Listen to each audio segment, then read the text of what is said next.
Hai,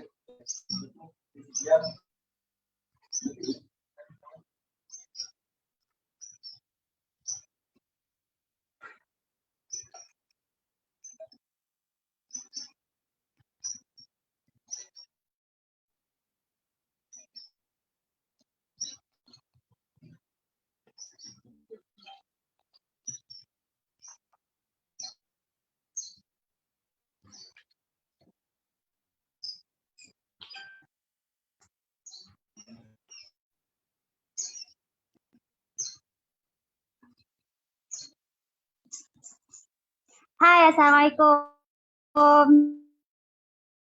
Dan selamat pagi saya ucapkan kepada semua penonton dekat luar sana. Apa khabar semua pada hari ini? Anda semua bersama. Okey.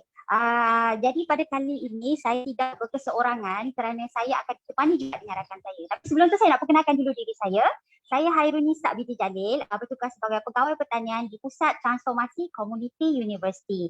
Jadi tanpa melengahkan masa, saya nak jemputlah rakan saya. Dipersilakan. Hai, apa khabar? Hai, baik. Assalamualaikum. Selamat pagi semua. Okey, saya nak kalau boleh tuan sebelah saya ni perkenalkanlah diri. Nama saya Muhammad Fawaz bin Yaakob, sebagai penolong pegawai veterina di Taman Pertanian Universiti Putra Malaysia. Okey, dah berapa lama tu Fawaz berkhidmat dekat TPU UPM? Untuk di TPU UPM saya telah berkhidmat selama hampir 2 tahun. Oh, 2 tahun. 2 tahun tu nampak macam baru lagi, tapi sebenarnya Cik Fawaz ni memang dah banyak pengalaman sebenarnya dalam menguruskan ternakan-ternakan, basically unggas lah kan. Okey, banyak pengalaman dia. Itu yang kita jemput dia khas datang ke sini, datang ke set kita di CTC untuk berkongsi bersama rakan-rakan DFP berkaitan dengan penternakan puyuh. Okey, untuk makluman semua, program Kecoh-Kecoh Tani pada kali ini kita dah masuk siri yang keempat. Sebelum ni kita ada 3 siri yang ke belakang. Kita pernah berkongsi mengenai hidroponik, DIY hidroponik takung. Untuk siri yang kedua kita pernah berkongsi juga Fawaz berkaitan dengan kebernasan biji benih dan juga kaedah semaian. Dan siri yang ketiga kita fokuskan kepada asas tanah campuran. Jadi untuk siri yang keempat ni Fawaz, kita memang special sikit. Yang tiga siri sebelum ni fokus pada pertanian, tanaman, dan kali ni kita penternakan. Okey. Baik. Okey, jadi untuk mana-mana penonton di FB Live yang ketinggalan untuk siri-siri yang sebelum ni, anda semua boleh pergi ke FB UCTC UPM, page UCTC UPM. Kat sana kita dah upload banyak video-video berkaitan siri-siri Kecoh-Kecoh Tani dan juga siri-siri pemindahan ilmu yang lain. Okey. Jadi perkongsian pada kali ini kita akan ketengahkan asas penternakan puyuh yang sesuai yang saya rasa dijalankan oleh rakan-rakan FP di luar sana, khususnya yang baru nak berjinak-jinak dengan peternakan. Jadi kita fokus kepada kaedah peternakan secara kecil-kecilan. Yang komersial mungkin sesi yang lain lah kita akan kasihkan. Untuk kali ni hanya yang kecil-kecilan sahaja. Okey, sebelum tu Fawaz, saya nak kongsikan sedikit fakta menarik berkaitan dengan puyuh. Dan mungkin saya rasa tuan-tuan kat rumah pun mungkin dah tahu kot, tapi saya nak kongsi juga. Okey, puyuh ni adalah sejenis burung yang sama family dengan ayam. Dia punya sifat sama je. Dia boleh mematuk, lepas tu dia mengais, bersarang dan juga bertelur. Lepas tu puyuh ni dia memang ada sayap. Dia burung. Tapi boleh okey. Dan aku lagi ada lagi ya. Okey, siapa yang tidur sangat. Kalau kita tengok dia tidur tu rasa puyuh aku dah. Tapi sebenarnya memang menarik cara dia tidur. Menarik tu. Kalau bela memang dia akan tahu. Kita buat pemerhatian lepas ni. Ambil video, kita tengok macam mana cara puyuh puyuh tidur. Puyuh tidur. Okey. Okey Fawaz, saya nampak ada banyak sangat barang-barang keperluan yang kita dah readykan kat sini. Dah tak sabar-sabar dah nak kongsikan dengan penonton dengan rakan-rakan FP sekalian. Okey, puyuh daging atau puyuh penelur? Adakah beza baka? Okey, secara generalnya puyuh pedaging dan puyuh penelur tu boleh dibezakan lah. Macam sebagai contoh, puyuh penelur dia banyak kepada Japanese Taiwan quail. Tapi dekat Malaysia ni kita diadakan puyuh bakar iktar oleh Institut Unggas. Jadi puyuh bakar iktar ni dia boleh pakai untuk dua-dua. Okey. Dia tak macam dengan ayam. Kalau macam contoh ayam yang kita makan broiler, dia memang tak boleh bertelur. Maksudnya kita bela hanya untuk daging saja. Sebab dia kalau nak bertelur dia ada baka lain. Okey. Tapi puyuh secara generalnya satu jenis puyuh tu kita boleh pakai dua function. Cumanya jangka masanya lain. Dia untuk bertelur boleh, untuk daging boleh. Kalau untuk kita nak hasilkan daging, kita bela 25 hingga 30 hari boleh terus sembelih lah. Tapi kalau kita nak untuk bertelur, dia jangka masa dia lebih panjang. Dia akan start bertelur umur 4 hari. Jadi kita kena bela lagi lama lah untuk dapatkan telur. Menarik tu, bagus tu. Sebab dalam satu baka kita pakai satu baka, tapi kita boleh dapat dua-dua. Kita boleh dapat, kita dapat juga telur kan. Okey. Selalunya baka apa yang kita pakai yang sesuai dengan iklim Malaysia ni? Untuk Malaysia yang daripada pengalaman saya, iktar is the best lah, ataupun French quail lah untuk hasilkan daging. Sebab dia umur 25 pun dah boleh tuai untuk daging. Kita pernah dapat 25. Dapat grade A lah. Okey. Kalau 25 hari biasanya berapa anggaran berat yang kita biasa dapat? Anggaran berat untuk carcass kita akan dapat dalam 180 gram lah seekor. Kita boleh cecah. Okey, 25 hari. 25 hari ke 35 hari lah biasanya kan. Betul. Kalau untuk ternakan puyuh ni untuk yang pedaging. Okey, satu pusingan untuk peternakan puyuh ni berapa lama anggarannya? Okey, untuk penternakan puyuh pedaging, dia dah boleh tuai sebenarnya umur 25 hingga 35 hari lah. Depend on pembesaran berat tu. Tapi once kalau sebelum 25 hari, berat kita dah capai berat hidup 230 gram, kita dah boleh terus jual lah. Jadi lagi singkat masa, lagi menguntungkan penternak tu sendiri sebab kita tak pakai banyak dedak lah. Tapi kalau untuk telur, dia akan start bertelur pada umur 40 hingga 51 hari. 40 ke 51 hari tu dia Belah untuk bertelur. Kalau kita hayat puyuh tu sendiri bagaimana? Dia boleh bertahan sehingga 6 hingga ke 8 bulan. 8 bulan. Selalunya kalau lebih pada tu, production dia akan berkurang. So orang akan terus sembelih lah kan, sebab production telur pun kurang. So kita nak penjimatan dari segi dedak tu sendirilah. Ya, dedak tu. Sebab sekarang ni isu kos dari segi makanan sendiri kan. Ya, betul. Kalau kan? isu penternak sekarang adalah kos makanan lah. Hampir 70% dari kos tu sendiri adalah daripada makanan dia. Kos-kos lain tu tak banyak sangat. Tapi kos makanan itu paling banyak lah. Okey, menarik. Okey, Fawaz, tadi sebelum kita mula tadi kita ada bincang-bincang dengan Fawaz tadi. Fawaz untuk seekor puyuh mampu bertelur sebanyak berapa biji? Untuk dalam tempoh 8 bulan hingga 1 tahun, dia boleh menghasilkan dalam 220 biji hingga 250 biji. Satu ekor. Perempuan boleh tengoklah kalau ada 1,000 ekor yang bela banyak production anggaran telur yang boleh dihasilkan banyak. Ini duit ni. So ni kan terasa boleh dikatakan tengok semua ni. Boleh terangkan tak keperluan asas sebelum kita mulakan ternakan ni? Okey, macam kita tengok atas je ni, keperluan asas yang kita perlu dari segi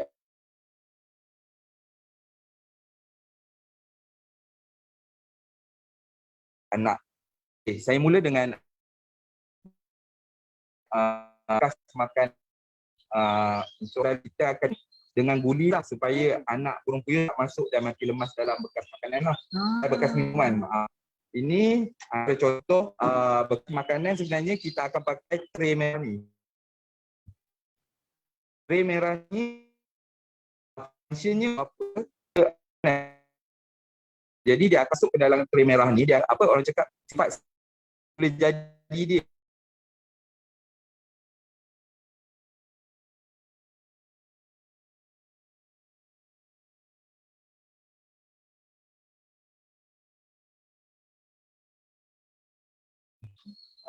Dan ini adalah salah satu contoh sistem minuman juga, tapi di sistem minuman ni secara auto. Kita terus direct sambung ke pipe dengan menggunakan gravity, dan bila air akan penuh kat kawasan ni dia akan stop lah. Jadi kita tak perlu untuk salin macam ini, manual punya.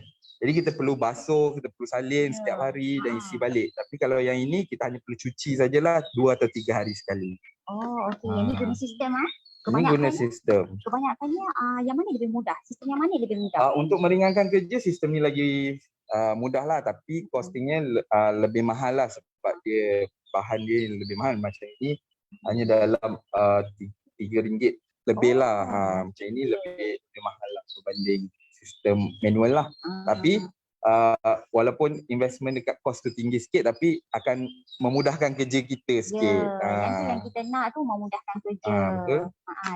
Lebih efisien. Lebih efisien. Okay. Lepas tu di samping bekas makanan dan bekas minuman ni memang wajib lah. Kalau tak ada nanti kan lapar pula anak puyuh kita kan. Satu lagi benda penting iaitu pemanas anak puyuh. Pemanas anak puyuh yang kita bawa hari ni adalah 2 jenis lah. Satu jenis adalah kita menggunakan Mentos 100 watt. Okay. Untuk Mentos 100 watt ni boleh buat dalam banyak cara lain. Kita paling mudah kita DIY sahaja menggunakan mangkuk zinc macam ni, supaya panas itu akan terus ke bawah. Kita akan gantung macam ni dan anak puyuh akan ke bawah lah. Satu lagi cara kita pakai hoover. Okey, kawan. Sekejap kita stop sekejap. Kita ada masalah teknikal berkaitan dengan suara. Nanti kita akan kembali. Mula.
Okey, kita sambung balik. Kita sambung sekian sebentar. Okey, jom kita teruskan lagi. Kita sampai mana tadi? Kita sampai dekat bahagian pemanas. Okey, pemanas. Okey, tadi saya dah terangkan pemanas yang kita boleh DIY sendirilah menggunakan Mentos 100 watt. Okey, sekarang saya nak masuk pula kepada pemanas hoover. Ini kita panggil hoover. Hoover. Okey, jadi pemanas ni kita akan menggunakan gas. Sama macam gas masakan kita lah. Jadi kita akan sambung kepada wire gas dan ke gas lah. Jadi di sini dia akan keluar api lah kira. Dia keluar api, dia akan panaskan dekat dia punya iron ni. Jadi untuk penggunaan hoover perlu mahir. Sebab kalau kita tersalah buka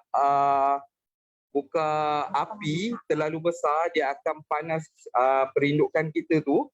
Dia akan menyebabkan puyuh kita tu berpeluh. Lama-lama kalau tak ditangani, dia akan mati kepanasan. Mati kepanasan. Jadi cara yang terbaik sebenarnya adalah kita menggunakan secara DIY ni lah. So 100 watt. Yang ni DIY saja? Ini kita DIY saja menggunakan mangkuk aluminium ni. Dan kita tebuk lubang, kita just masukkan soket dan mentol. Ini semua orang boleh buat dan murah. Actually. Ini harganya agak mahal lah, ratusan ringgit. Okey, ni kalau kat pasaran memang ada jual lah yang ni? Ada jual. Yang ni kita DIY. Ini DIY sendirilah untuk peternak kecil yang nak bela kan. Ya, yang baru memula. 100-200 ekor. Walaupun sampai 1000 ekor pun kita boleh ni, tapi kena banyak lah. Kena buat banyak. Kena buat banyak. Kalau macam ni kita boleh pakai satu je lah. Selalunya ni ini akan dipakai oleh komersial punya Penternak lah. Skala komersial boleh pakai yang ni lah. Ya, betul. Kalau skala yang kecil, maybe boleh kita cuba yang ni. Lebih menjimatkan. Kenapa perlu bayar lebih? Kan? Okey. Jadi kita teruskan. Okey. Ini pula untuk apabila berumur 2 minggu dan ke atas. Alright. Okey, ini adalah salah satu contoh makanan lah. Contoh bekas makanan, bekas makanan dia. Jadi kita just masuk dan Puyuh akan makan di sini lah. Ini dalam bentuk gantung, setakat gantung dia. Selalu kalau gantung tu berapa tinggi kena gantung? Oh, kita akan naikkan dia ikut umur Puyuh tu sendiri. Selagi dia boleh makan dalam ni, dan kita akan naikkan. Sebab apa? Kita tak nak dia duduk bawah. Nanti akan ada Puyuh yang akan tidur dalam ni, akan masuk dalam ni. So dia punya akan jadi macam contaminate daripada dia punya tahi tu sendiri. Jadi kita akan naikkan. Jika Puyuh besar, kita akan naikkan lebih tinggi lah. Okey, maknanya tahap ketinggian dia bersesuaian dengan umur ternakan. Bila kita tengok tu, dia boleh ambil makanan ni, kira okey. Okey. Alright. Salah satu contoh makanan yang biasa kita pakai, ini pun ada jugalah. Tapi ini orang kata kelemahan dia adalah kita kena sentiasa refill lah. Kalau macam ni kan kita boleh masukkan teruskan untuk 1 hari. Ini kita kena refill lah banyak kali kan. Dan kena pakai lebih banyak unit, lebih banyak bekas makanan ni. Okey, kalau bekas macam ni pun senang lah kita nak perolehi. Senang. Selalunya dekat kedai-kedai ternakan jual makanan ternakan atau jual barang-barang ternakan, kita boleh dapat lah. Jadi tak ada masalah lah semua. Untuk yang baru bermula, jangan risau. Barang-barang ni semua senang untuk diperolehi. Senang untuk diperolehi. Ini pula air. Dia konsep dia lebih kurang sama macam ni. Cumanya bila dah besar, Puyuh besar, kita tak adalah untuk nak letak guni sebab dia dah besar kan, dia dah tak berenang dalam bekas minuman ni. Okay. So kita nak masuk salah satu lagi keperluan asal adalah makanan lah. Makanan ini yang paling penting. Jadi untuk penternakan Puyuh, kita memang akan pakai makanan yang digunakan dalam ayam juga. Okey, sebagai contoh sekarang kat saya ni ada 2 jenis makanan daripada makanan yang sama, iaitu starter, dedak starter ayam. Kita pakai dedak starter ayam, tetapi kita blend dia dengan lebih kecil. Ini kita akan pakai umur 7 hari yang pertama. 7 hari pertama kita akan blend dia dalam partikel yang lebih kecil, dan selepas tu kita akan tukar kepada makanan ni yang partikel besar. Sebab apa kita blend dia? Melalui pemerhatian kita akan nampak apabila kita bagi terus secara mesh macam ni, dia akan memilih partikel yang kecil, dan partikel yang besar tu dia akan tinggal. Ini menyebabkan pembaziran lah kepada penternak. Sebab kos makanan kan paling tinggi. Jadi kenapa kita nak membazir kan? Jadi saya blendkan dia dalam bentuk partikel yang lebih kecil, dan dia akan makan semua yang adalah. Dia takkan tinggal partikel-partikel besar jagung-jagung hancur kat dalam ni, takkan tinggal, dia akan makan sekali. Jadi ini kita akan pakai umur 8 hari sehinggalah kita nak tuai dia nanti. Okey, Cik Fawaz, sambil-sambil tu kan. Sambil-sambil tu ni ada soalan daripada peserta. Mana boleh dapat Puyuh di UPM dan berapa harganya? Dia berminat ni. Untuk Puyuh di UPM, kita boleh dapatkan di unit penenuaian kita di Taman Pertanian Universiti. Dan sekarang kita akan berpindah ke Putramat. Iaitu di bahagian golf UPM tu akan ada Putramat. Semua hasil bukan sahaja Puyuh, tapi kita ada juga ikan talapia, kita ada juga ikan patin, sayur, pokok, anak-anak pokok, semua boleh dapatkan kat sana. Tetapi untuk Puyuh ni limited. Bila kita keluarkan je, habis soal out. Bila keluar je sold out. Tak penantangan. Maknanya memang potensi besar ni. Ya, betul. Untuk penternak luar memang potensi besar. Okey, tadi kita dah explain peralatan dan sebagainya. Jadi jom kita tengok sistem ternakan Puyuh. Boleh? Okey, mari. Kita mula dengan sini dulu. Okey, Cik Fawaz mungkin boleh tunjuk. Boleh tunjuk ni jenis-jenis sistem yang ada ni. Ni ada reban besar ni. Kalau kita lihat dekat depan ni, ini adalah brooder untuk anak Puyuh yang kita menggunakan sistem kotak. Di mana kat dalam ni kita dah letak mentol kita. Setiap kotak kita letak satu mentol, just isi saja Mentos 100 watt, dan di bawah dia kita akan pasangkan bedding lah. Bedding ni orang boleh pakai banyak lah. Macam kita pakai corrugated paper. Ada juga setengah penternak dia pakai habuk kayu ataupun dia pakai pasir. Tak kisah, itu depend on pada kita punya ni lah. Kita punya preferable. Corrugated paper tu pun salah satu option yang bagus lah saya rasa, sebab habuk kayu sekarang bukan senang nak cari kan. Betul, habuk kayu bukan senang nak cari satu, tapi dia ada kelemahan dia yang tersendiri. Berdasarkan pengalaman kita lah, kita dah jalan macam research bersama student juga kan. Kita jalan untuk habuk kayu ni, masalah utama yang kita hadapi yang pertama ialah kita nampak puyuh kita tu akan senang sesama. Dia akan nampak bunyi dia akan, kita boleh tahu dengar daripada bunyi dia tu, kita dah tahu dia punya ada masalah pernafasan lah, sesama lah selalunya.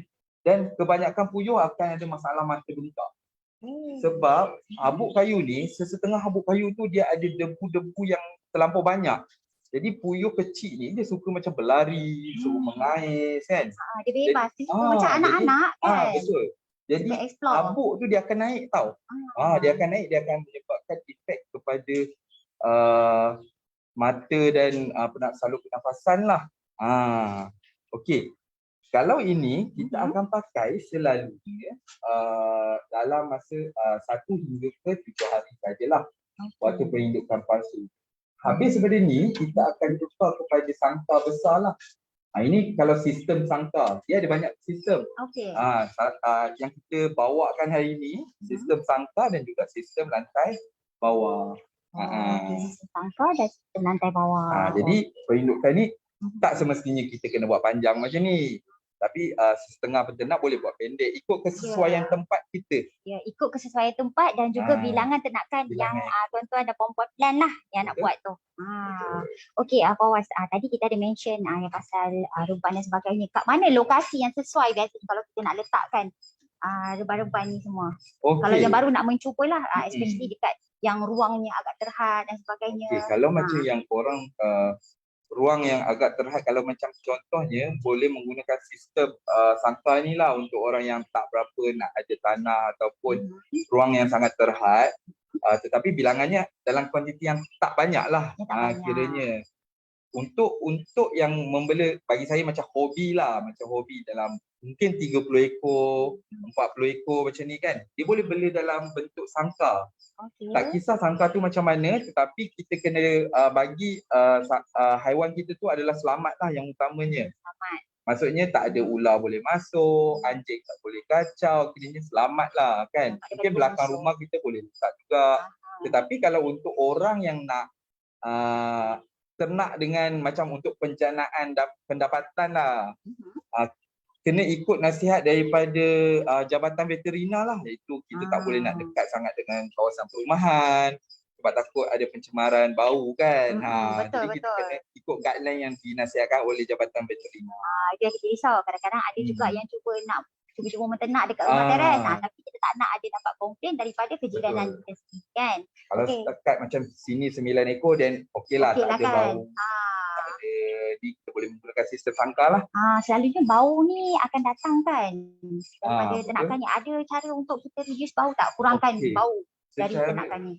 Secara saintifiknya, salah satu uji kaji yang telah dibuat, kita membolehkan kita boleh menggunakan EM, effective microorganism. Jadi dia akan mengurangkan amonia dan bau lah dalam kita punya najis haiwan tu lah, kita boleh sembuh je. Tetapi saya ada satu, sebab saya ada 2-3 orang kawan yang selalu macam refer kita apa semua benda. Ada setengah orang yang baru nak start menternak puyuh, dia buat konsep macam ni. Maksudnya dikepung, dia punya sangkar dia terkepung. Jadi dia konsep dia sangkar terkepung ni hanyalah untuk perindukan saja, iaitu hari pertama sampai hari ke-7. Kalau kita bela sampai ke besar, nanti bila umur start 20 hari dan ke atas, orang kata apa, amonia tu akan naik menyebabkan ternakan kita akan mati. Sebab dia terkepung, melainkan kepungan-kepungan yang dekat ni kita buka supaya udara boleh lalu dia tak mati lemas lah orang kata. Okey, yang penting apa-apa pun yang kita ternak, yang seharusnya kita ambil kira adalah pengudaraan. Pengudaraan yang baik itu penting. Dia sama juga macam kita manusia, perlukan udara yang segar, udara yang bersih untuk bernafas kan. Okey, jadi kalau kita ke sana pula. Boleh?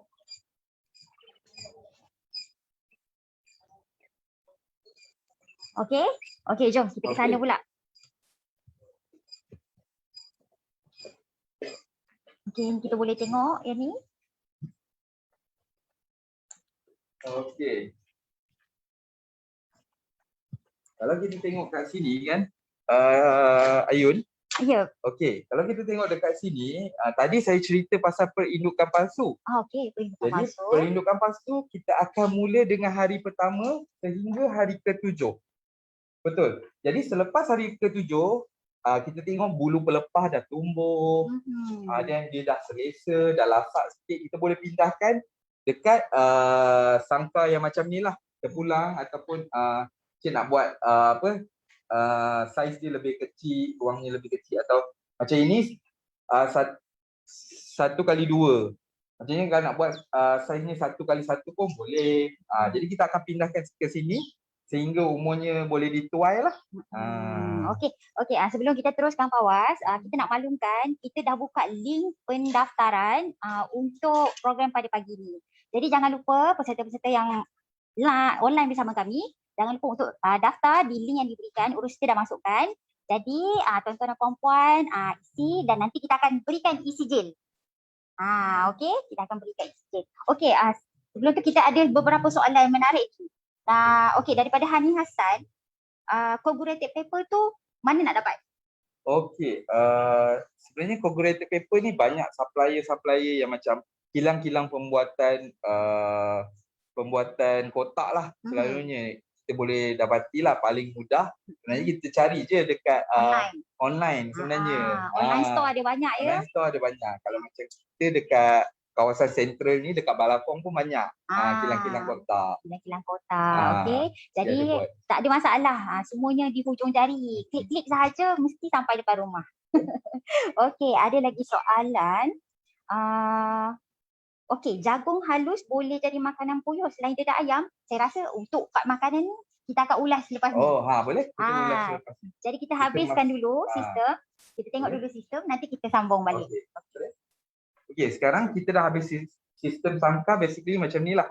Jadi kalau selepas habis sangkar macam ni, kita nak tuai untuk daging, dapatkan daging, dan boleh terus sembelih lah. Ataupun kalau nak teruskan dengan telur, boleh menggunakan sistem macam ni, tapi agak leceh sebab dia akan bertelur di bawah dan kita perlu kutip lah daripada pintu kan. Tapi kalau untuk penelur punya, selepas habis ni kita bagi dedak penelur, kita boleh pindahkan ke sangkar penelur lah, macam tengok tadi yang di sebelah kanan tadi. Jadi kita just kutip telur tu daripada luar sajalah. Yelah, kalau macam ni tak sesuai lah bila telur tu telur jatuh ke bawah dari segi kebersihan telur juga kan. Okey, kita dah habis tadi. Kita ada dua sistem untuk reban kat sana dengan reban kat sini yang boleh kita buat kat rumah. Okey, ni pun sesuai ni kan? Sesuai. Dan tak perlukan space yang besar lah. Ya, itu yang penting sebab ramai yang nak cuba tapi asyik fikir tak ada space. Betul. Yang penting sangkar kita tu perlulah mesra dengan kita punya burung puyuh lah. Maksudnya tak mendatangkan bahaya. Haiwan-haiwan haiwan perosak, haiwan pemangsa pun tak payah, tak boleh masuk. Macam contoh anjing, ular ke kan. Jadi kena selamat lah puyuh kita dan selesa. Betul, rumah dia pun kena selesa kan. Betul, menternak ni sebenarnya senang aja. Dia actually dia tak ada siapa yang betul, tak ada siapa yang salah sebab dia dengan kita punya. Jadi kita punya senang untuk buat kerja. Kita punya tengok reduce cost, kita pun boleh dapat untung sikit. Okey lah kan. Happy lah orang kata kan. Kita nakkan happy, kita pun happy juga. Gembira dua-dua. Okey, kita pergi ke set seterusnya. Okey Fawaz, kat sini kita nampak ada satu kotak bentuk bulat. Mungkin boleh explain sikit. Okey, ini kita panggil lantai bawah lah. Oh, ni sistem sistem lantai bawah. Sistem lantai Okey, bawah. untuk sistem lantai bawah ni kita perlu ada reban lah yang penting. Yang pertama macam ini kita boleh letak di macam contoh bahagian-bahagian belakang rumah kan. Tapi kalau untuk nak menggunakan sistem lantai bawah, kita perlu adakan reban lah yang pentingnya. Jadi di dalam reban itu kita akan pasang untuk menerima anak burung puyuh, kita akan pasang ini dipanggil sebagai brooding ataupun perindukan palsu. Jadi perindukan palsu ni dia contain apa? Dia terdiri daripada kita kena ada heater, makan dan bekas minum lah. Ini contoh anak puyuh yang kita baru tetas. Hari ni baru menetas. Alhamdulillah lah ada untuk tunjuk dekat tuan-tuan dan puan-puan kan. Ini yang saya katakan tadi corrugated paper. Kita tak pakai bedding abu kayu. Kita pakai corrugated paper sampailah ke kita tual hari ke-25. Okey, nampak ni, ini anak ayam yang baru sahaja menetas pada hari ini. Happy birthday. Happy birthday anak-anak ayam. Okey, kalau mungkin Urus kita boleh zoom sikit dekat tempat bekas air tu. Nampak kat situ ada guli. Ini yang tadi Fawaz ada mention tadi kan. Betul. Kita letakkan guli supaya anak-anak puyuh ni tidak lemas. Tidak mati lemas. Tidak mati lemas. Yang ni. Yang ni kita boleh tunjuk sikit. Ni. Dia tak mati lemas kah kalau letak guli ni. Kalau tak dia berenang pula dalam ni. Okey, ni contoh corrugated paper tadi. Corrugated paper. Yelah macam kotak tu kan. Satu gulung tu lebih kurang dalam 100 lah. Tapi kita boleh pakai banyak cycle. Kira banyak lah. Banyak kali lah boleh pakai. Banyak kali boleh pakai. Okey, ni pun boleh buat sendiri kan? Okey, ini pun boleh DIY. Kita menggunakan plywood saja bersaiz 3mm. So plywood tu boleh dibentuk lah menjadi bulat. Okay. Tahu tak kenapa bulat? Kenapa bulat? Kenapa tak 3 segi ke 4 segi ke? Okey. Sebenarnya untuk heater kita akan letak di tengah-tengah. Okey. Okey, jadi apabila haba turun dia akan sama dengan keseluruhan bulatan.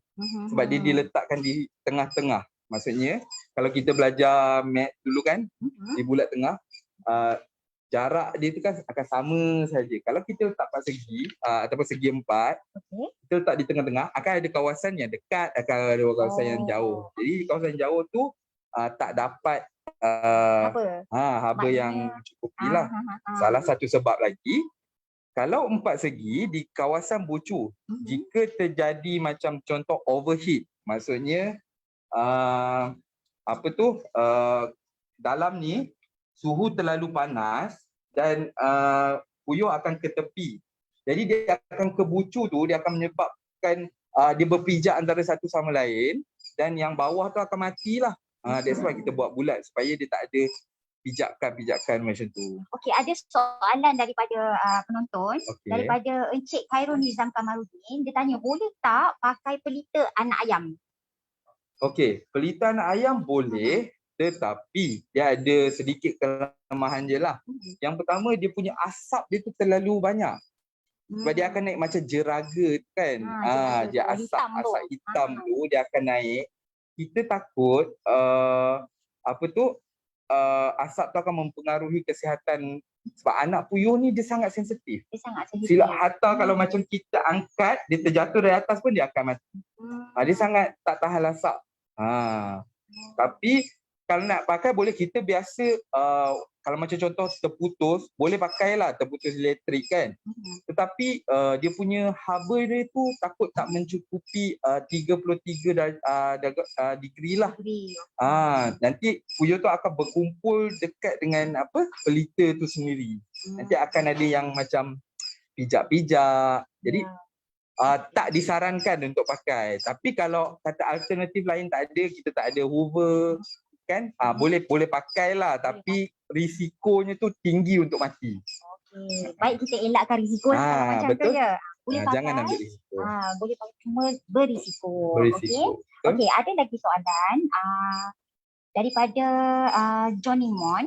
Kalau dibuat dalam bentuk bertingkat boleh ke? Maknanya sangga tu dibuat dalam bentuk bertingkat boleh ke? Dengan mengambil kira kekemasan pengurusan kekotorannya. Maknanya cara nak pembersihan dia. Boleh buat tingkat. Boleh, dari segi bertingkat juga tak ada masalah. Macam saya cakap tadi, yang penting adalah selamat dan tidak macam tidak memberikan stres kepada kita punya puyuh, sebab puyuh ni selalunya yang bertingkat ni kita akan pakai waktu bertelur lah. Okey.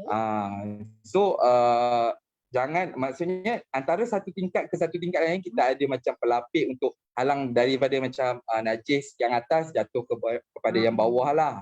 Satu lagi hygiene kena jaga juga. Biosecurity is important lah. Biosecurity important sebab penyakit ni macam bom tau. Dia tak tahu bila dia nak meletup. Kalau kita tak jaga biosecurity, once dia dah meletup, habis kita punya ternakan. Betul. Biosecurity bukan sahaja untuk puyuh sahaja, apa-apa any kind of ternakan, kita kena ambil kira biosecurity. Sebab bila satu penyakit datang masuk, dia akan habis merebak. Senang merebak pada ternakan-ternakan lain. Jadi itu antara faktor yang selalu menjadi kerugian kepada para peternak. Ayun, tadi kita lupa sebut lah. Apa dia?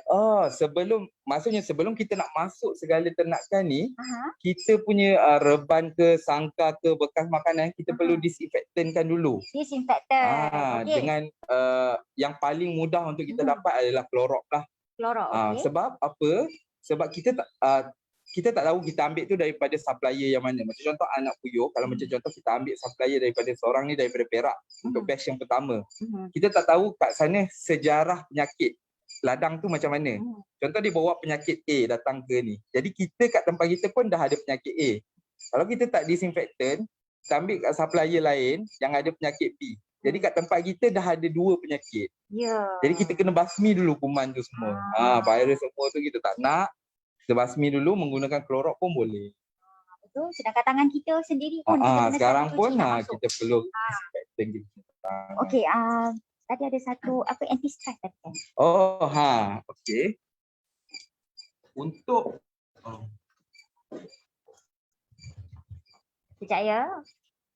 Okey, ini saya nak tunjuk salah satu contoh vitamin yang boleh kita pakai lah. Ini vitamin. Kita akan bancung menggunakan air. Selalunya kita wajib dipakaikan lah bagi saya untuk elakkan. Kalau kita punya kita tetas sendiri anak puyuh tu sendiri tak apa, kita boleh sebab dia tak ada transportation stress. Tapi kalau kita ambil daripada macam contoh kita ambil daripada supplier daripada Melaka anak puyuh, kita nak transport ke KL kan makan masa kan 1 jam 2 jam 3 jam. Jadi puyuh tu sendiri akan stress. Jadi kita masukkan vitamin ni untuk kurangkan stres pada anak puyuh tu lah. Ataupun kita tengok bila dah besar puyuh kita macam alamak nampak macam dah tak berapa nak aktif ke kan. Berat pun tak mencapai apa yang kita nak. Dan kita boleh bancuh vitamin lah untuk tambah selera makan dia. Ni bancuh Bancuh dengan air. Bancuh dengan air. Lepas tu kita letak dekat tempat air tu. Isikan dalam bekas air lah. Okey, banyak sangat soalan ni. Banyak Okey. Ada daripada Al-Muta'alim. Dia tanya cara pengurusan bagi puyuh yang mati dalam tempoh penjagaan. Macam mana kita nak uruskan bangkai-bangkai tu? Okey, untuk pengurusan sebaik-baiknya adalah kita tanamlah yang jauh sikit daripada kita punya kawasan ladang lah. Ataupun selain daripada tanam, kita juga boleh bakar lah, kita korek buat lubang dan kita boleh bakar sikit lah, bakar bangkai tu. Sebab apa? Kita nak mungkin mati tu kita tak tahu sebab apa. Mungkin sebab bakteria ke, virus ke, penyakit apa yang kita tak tahu kan. Kalau mati terkejut biasa je ke tak apa. Tapi what if kalau ada penyakit? Jadi kita nak lupuskan penyakit tu, kita bolehlah dengan cara tanam ataupun bakar pun boleh. Ikut kesesuaian lah.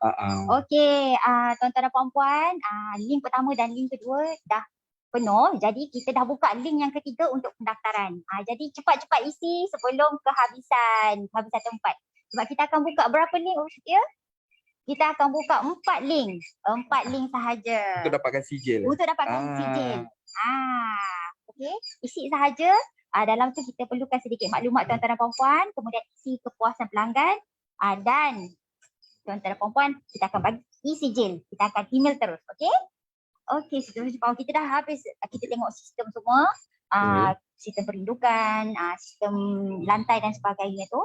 Okey, kita nak masuk sekali ni perbezaan antara puyuh jantan dan puyuh betina. Jom kita tengok puyuh. Kita tak pegang lagi puyuh tadi. Okey. perbezaan dia memang mudah. Kita tengok secara ringkasnya lah kan. Beza antara puyuh betina kita akan tengok pada dada dia. Puyuh betina dia akan ada bintik di dada dan puyuh jantan dia akan kosong lah. Ayun berani pegang ke? Tak apa, Fawaz pegang. Okey. Saya kalau belai-belai Ya. kucing saya pandai. Kalau ni boleh belai-belai macam kucing juga. Boleh. Cuba pegang. Boleh, saya cuba. Okey, kalau kita tengok dada dia, betul ada dua perbezaan. Di sini kosong dan di sini ada bintik. Bintik-bintik. Yang ada bintik ni adalah betina, yang kosong ini adalah jantan. Okey. Boleh beza ya? Oh. Jangan melompat dulu. Okey, dah nampak beza dia. Ini jantan, ini jantan. Untuk kita dapatkan telur bernas, iaitu telur yang kita nak masukkan dalam incubator, boleh Ayun? Boleh. Okey. Untuk kita nak masukkan telur bernas ataupun telur yang kita masukkan dalam incubator untuk ditetaskan menjadi anak puyuh, kita perlu letak nisbah 1:4. Tapi ini sebab kita untuk demo saja, so kita letak 3 ekor sajalah. Tapi kalau untuk secara komersialnya kita boleh letak 1:4 lah. 1 ekor jantan, 4 ekor betina. Sebab kita nak menghasilkan telur yang ada benih. Jadi barulah telur tu orang kata apa, boleh ditetaskan lah. Tapi kalau kita nak telur tu kita nak jual, kita tak perlulah letak 1:4. Kita just letak 5 ekor betina dalam tu pun tak apa. Sebab puyuh ni dia akan tetap bertelur. Sampai waktu dia, puyuh betina akan tetap bertelur juga. Jadi cumanya bezanya sama ada dalam telur tu ada benih atau tak ada benih. Kalau tak ada kehadiran jantan, tak adalah benih. Tapi kalau telur buat makan tu boleh lah kan? Boleh lah. Macam sama juga macam ayam kita. Ayam yang kita makan tu telur yang ayam kita dia pasaran tu tak ada benih. Jadi kalau kita tetas lama mana pun, dia tak akan menetas lah. Okey, menarik tu. Itu menarik. Telur mana yang bernas untuk ditetaskan. Tapi kita tak adalah berkongsi pada hari ni sebab kita tak cukup masa. InsyaAllah nanti mungkin UPM akan kita sendiri UCTC dengan kerjasama TPU pun boleh untuk anjurkan mungkin kursus ke apa ke, kita akan war-warkan lah bila dah PKP ni dah habis kan. Boleh, tak ada masalah. Okey, untuk maklumat semua, staff-staff UPM yang join program pada pagi ini, anda semua boleh minta PPLS DPTJ untuk bantu daftar dalam sistem kursus. Okey, boleh masuk dalam kursus. Okey. Nampaknya terlalu banyak soalan Fawaz. Banyak betul soalan daripada peserta. Kiranya ada soalan yang kami tak sempat nak jawab. InsyaAllah nanti pihak urus setia akan review balik komen-komen dan soalan-soalan tuan-tuan dan puan-puan dan kita akan reply satu-satu insyaAllah. Okey, seterusnya. Part yang paling penting sekali. Kos makanan selalunya menjadi kos operasi yang paling tinggi biasanya Fawaz dalam apa-apa jenis ternakan sekalipun. Dan kalau tak silap untuk puyuh sendiri pemberian makan dia lebih kurang 10% daripada berat badan. Betul. Okey, jadi mungkin Fawaz boleh explain sedikit cara pemberian makanan mengikut tahap umur. Bermula dengan puyuh ni lah, puyuh pedaging tu. Okey. Untuk puyuh ni sebenarnya makanan dia ada dua cara lah. Satu kita boleh bagi 10% daripada berat badan dia dan satu lagi kita boleh bagi secara ad libitum. Ad libitum ni apa?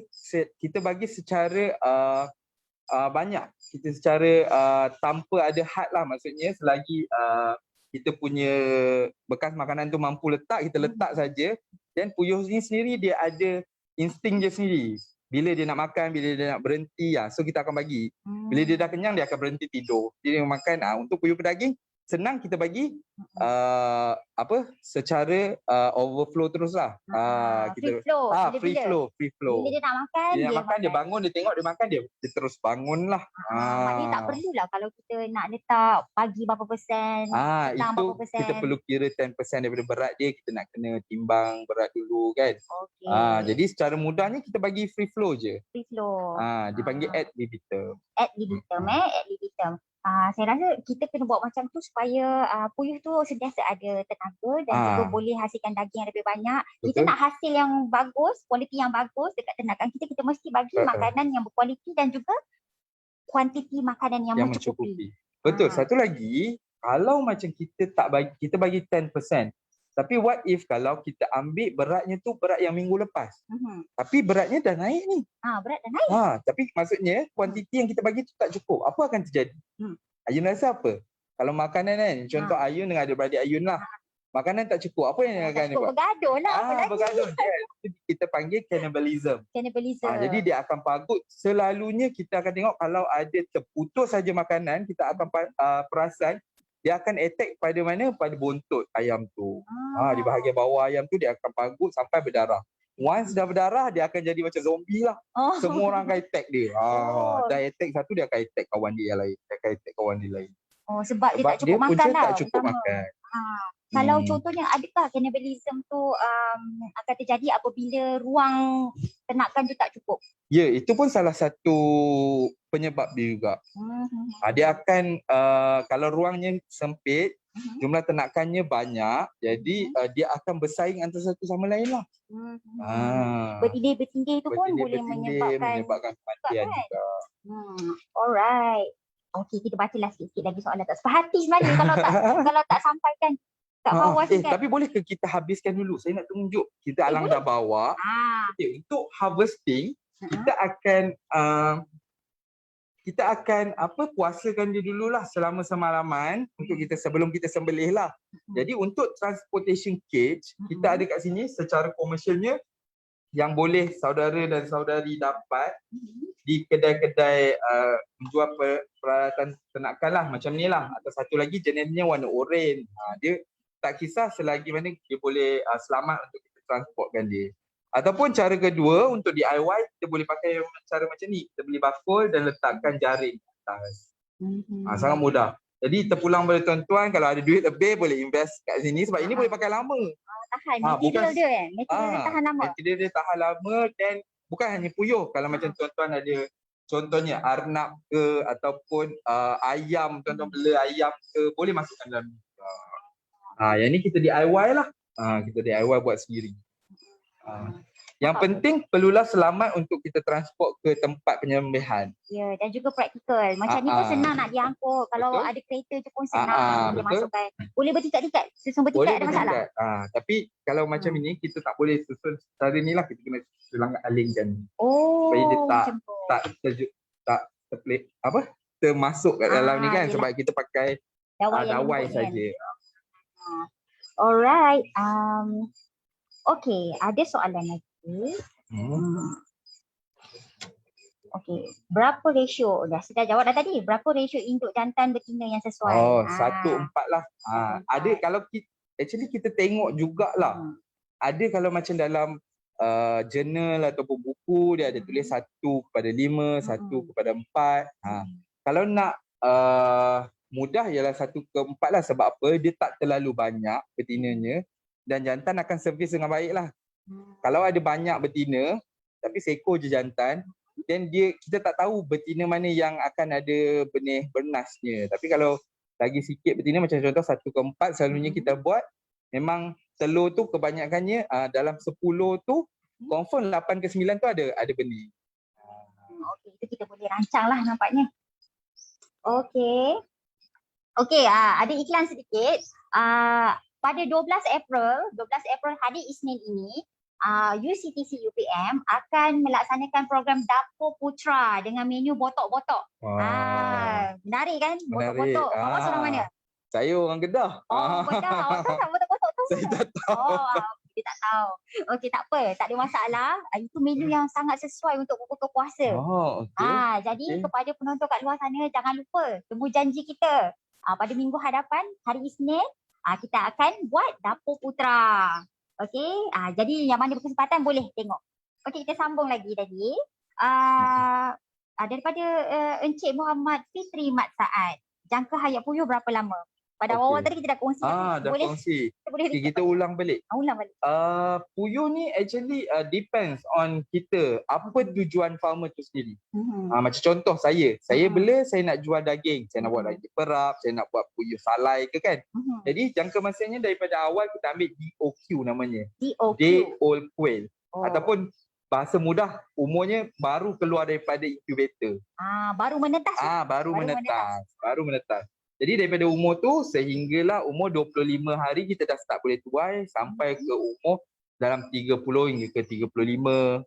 Ikut berat kita. Once dah capai berat yang kita nak, lebih kurang kalau grade A lebih kurang dalam 180 gram berat karkas ataupun 230 gram atau hingga ke 240 gram berat hidup, kita dah boleh tuai lah dalam jangka masa 30 hari. Tapi kalau kita nak untuk penelur, kita kena bela lagi lah. Start 35 hari macam saya cakap tadi, kena bagi makanan penelur. Kalau tunggu sampai dia bertelur, sepanjang dia bertelur tu boleh tahan lagi 6 hingga ke 8 bulan. Okey, itu pun ada lagi. Oh, banyak ya. Banyak. Okey, daripada El Castello, sedapnya nama. BSF, Black Soldier Fly, dan Azolla sesuai ke bagi puyuh makan? Okey. Black Soldier Fly dengan Azolla sesuai sebab proteinnya tinggi.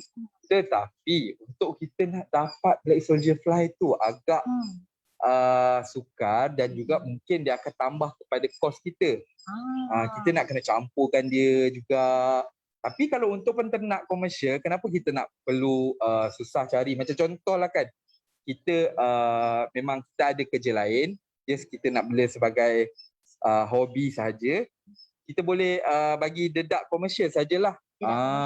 Dedak komersial sajalah. Tapi kalau kita nak tambah, dia tak boleh sebagai pengganti makanan kita, tapi dia boleh jadi makanan tambahan. Untuk ternakan kita lah. Selain Black Soldier Fly ataupun Azolla tadi, kita boleh juga bagi ketum ayam. Yang tengah famous sekarang kan, ketum ayam. Untuk puyuh. Puyuh juga akan makan ketum ayam. Just hanging je lah sebagai makanan tambahan lah. Bukan makanan gantian. Makanan tambahan kepada puyuh. Makanan tambahan. Okey, penonton sekalian, tidak ada permintaan ni. Oh, special request ni. Okey, kita nak tunjuk video penuh Reban. Ada request. Untuk tengok video penuh Reban. Reban yang mana tu? Reban sangkai. Maybe sangkai ni. Saya rasa ramai yang berminat dengan sangkai ni, kawan. Okay. Ini macam ini kita punya buat 5 pintu lah. 5 pintu. Ni 5 pintu Ini 5 pintu. Maybe boleh buka ni, kawas. Dia punya penutup. Buka daripada depan. Macam ni. Okay, kita buat 5 pintu. Boleh zoom sikit. Okey. Macam ini, satu kotak, satu pintu ni boleh masuk 50 hingga ke 60 ekor anak puyuh lah. Ini anak puyuh? Anak puyuh. Dari umur berapa? 1 hingga 7 hari. 1 hingga 7 hari. Kalau macam ni kita akan letak alas lah kan? Letak alas bedding. Kita akan letak alas. Ini kita tunjuk contoh saja. Kalau tak letak alas nanti kaki dia takut. Dia akan inilah. Kalau macam ni, satu ni 50, banyak boleh letak ni. Ini dalam 200 lah. Ni untuk satu, ni berapa kaki anggaran ni, kawan?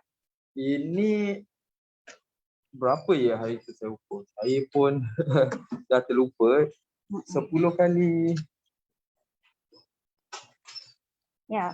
Okey, tapi tak apa. Tak apa. Yang ni antara saiz-saiz yang saya rasa sesuai lah untuk peternak yang baru nak mula. Boleh muat dalam 250 ekor anak puyuh. Okey? Alright. Okey, mungkin saya boleh berkongsi sedikitlah pengalaman di peringkat UCTC sendiri. Kalau menjalankan projek-projek peternakan ni, especially kepada peternak-peternak kecil, satu benda yang pastinya mereka terlepas pandang kebanyakannya adalah sistem record. Maknanya mereka lupa nak mencatat. Betul. Lupa nak mencatat. Itu sangat penting tu. Penting. Apa contoh record yang kita boleh masukkan? Okey. Contohnya. Contoh record yang perlu kita ada, yang pertama adalah kematian lah. Record kematian. Kemudian record berat ternakan kita itu sendirilah. Macam puyuh selalunya kita akan record berat dia adalah seminggu sekali. Sebab apa kita perlu seminggu sekali? Maksudnya dalam minggu kedua tu kita tengok beratnya kurang daripada biasa ni. Jadi apa yang kita kena buat? Bagi vitamin supaya berat dia dapat catch up balik pada minggu yang ketiga. Kemudian kita perlu record keluar masuk yang kewangan kita perlu buat juga untuk memastikan kita dapat keuntungan lah daripada ternakan kita. Betul-betul. Jangan lupa catat juga operasi. Apa tu? Catat juga perbelanjaan operasi. Contohnya kos kita beli makanan, kos kita beli benih dan sebagainya. Okey Fawaz, sebab masa pun tak berapa nak mendirikan, jadi kita tengok sini. Okey, ni antara, boleh Fawaz tunjuk explain sikit tak yang kat sini? Ini antara Produk-produk produk yang telah kita sembelih lah. Puyuh grade A, berat dalam lebih kurang karkas lebih kurang 180 gram dan 4 ekor dalam 700 gram lah. 4 ekor 700 gram. Okey, dalam satu pack ni 4 UPM jual ekor. berapa? Ya, satu pack ni berharga RM12, boleh dapatkan di unit pemasaran Taman Pertanian Universiti lah. Okey, ini produk segar yang diproses sendiri dekat UPM. Okey. Puyuh UPM lah ni Ya, baru. betul. Kau tak cakap tadi ni baru harvest kan? Baru harvest. Baru harvest. Ini kita simpan lah sebab kita dah habis stoknya.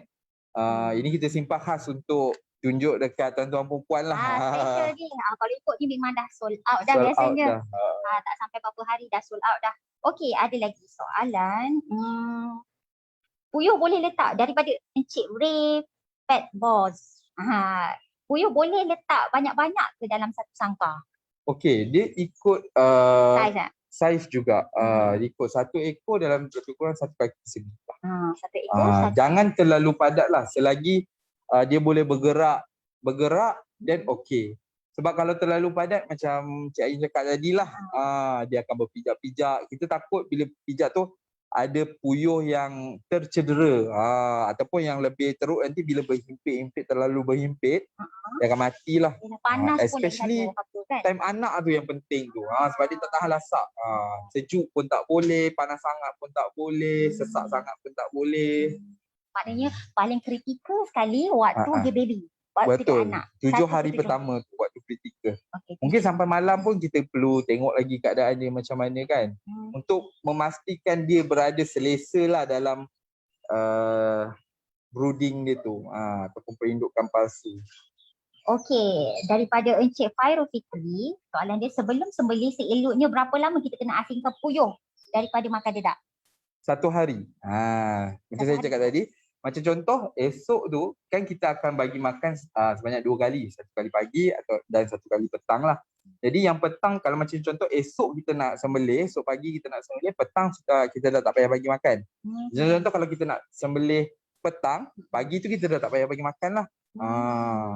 Sebab apa? Kita tak nak bila dia ada makanan dalam dia punya salur makanan dia, bila kita sembelih tu, dia akan ada makanan-makanan tu yang boleh contaminate dekat kita punya daging dia. Especially dekat bahagian crop ataupun tembolok.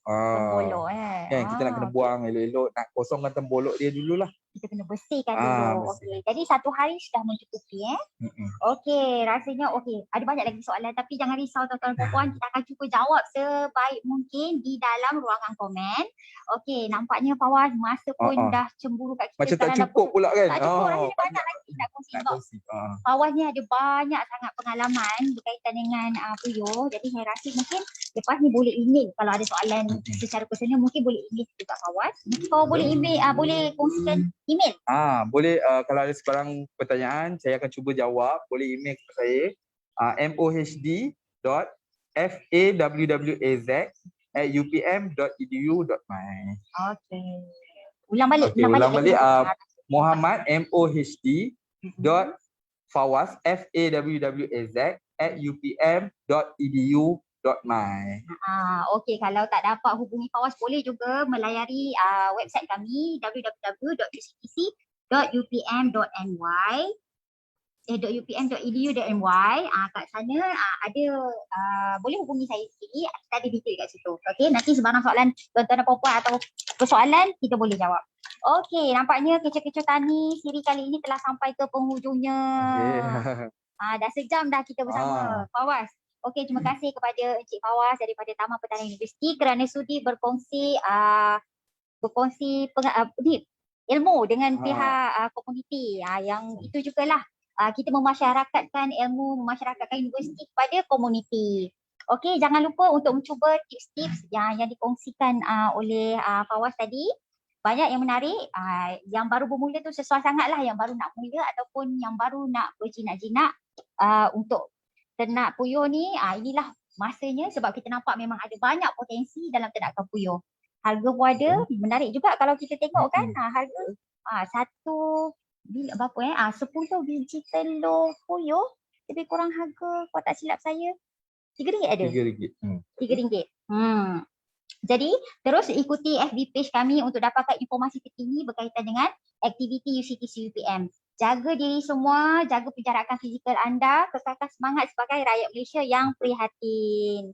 Okey, jadi moga berjumpa lagi di slot akan datang. Itu saja daripada kami. Wabillahi taufiq wal hidayah. Assalamualaikum warahmatullahi wabarakatuh dan jumpa lagi.